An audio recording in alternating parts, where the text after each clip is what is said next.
In the heart of the Whispering Woods, tucked away in a cozy den, lived a little bear named Barnaby. One sunny morning, Barnaby woke up and stretched his furry arms, ready for a new day of adventures. He liked to start each day with a mighty roar to greet the forest. But when he opened his mouth, all that came out was a tiny squeak. Barnaby blinked. He tried again, but it was no use.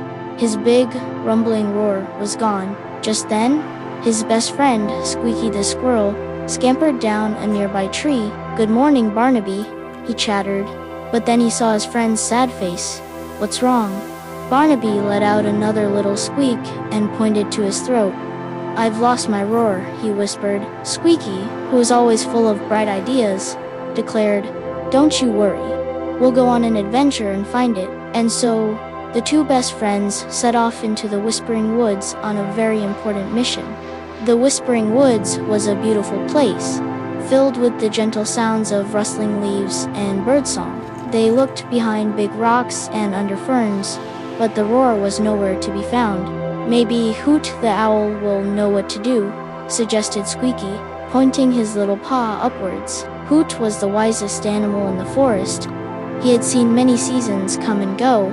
Squeaky called up, "Hoot, oh, Hoot, we need your help." With a silent flap of his wings, Hoot landed on a branch just above their heads. "What seems to be the trouble, little ones?" he asked in his soft voice. Barnaby explained his squeaky problem. Feeling a little bit silly, Hoot listened patiently, his head tilted to one side. He hooted gently. "Sometimes," said Hoot, "to find something you've lost, you must go back to where you last had it. Think about yesterday. Where did you play?" Barnaby and Squeaky thanked the wise owl for his advice. With a friendly good luck, Hoot flew back to his spot, and the friends continued on their way. The first place they remembered was the dandelion field, where the air was filled with floating, fluffy seeds. They had spent a long time there yesterday, laughing as they made wishes on the dandelion clocks. Barnaby took a deep breath of the sweet, floral air and tried to roar, but still, only a squeak came out. "Don't worry," said Squeaky. "We'll keep looking." Next, they went to the sparkling stream, where the water trickled and gurgled over smooth, gray stones. They remembered spending the afternoon seeing who could make a stone skip the farthest. The sound of the water was so peaceful and calming, Barnaby hoped the sound of the stream would help him find his voice, but his roar was still hiding. Squeaky did a little wobble dance to cheer him up, and Barnaby couldn't help but giggle a little.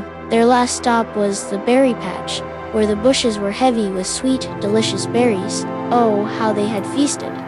Their faces and paws were sticky and purple from all the juice. Barnaby remembered laughing so hard that his belly ached, especially when a berry lodged right onto Squeaky's nose. He was about to try his roar one more time, but a big, sleepy feeling was starting to creep over him. Squeaky noticed his friend's sleepy eyes. "I think all this adventuring has made us tired," he said. They found a lovely patch of moss, as soft as a blanket, and decided it was the perfect place for a rest. Barnaby and Squeaky snuggled down together, the warmth of the afternoon sun making them feel very, very sleepy. It felt so nice to rest with his best friend by his side. Barnaby's little nose twitched, and his breathing became slow and steady. He was so relaxed and comfortable that he let out a great big, sleepy yawn. And with that yawn came a low, rumbly sound. A sound he hadn't heard all day. Barnaby's eyes fluttered open. What was that? He took a small breath and roar. It was a small roar, but it was a roar nonetheless. He tried again, a little bigger this time. Roar. His roar was back. Squeaky woke up and cheered. "You found it, Barnaby. You found your roar." The two friends shared a big, happy hug, right there on the soft, mossy ground. Barnaby realized his roar hadn't been lost at all. It had just been very, very tired from all the laughing and playing.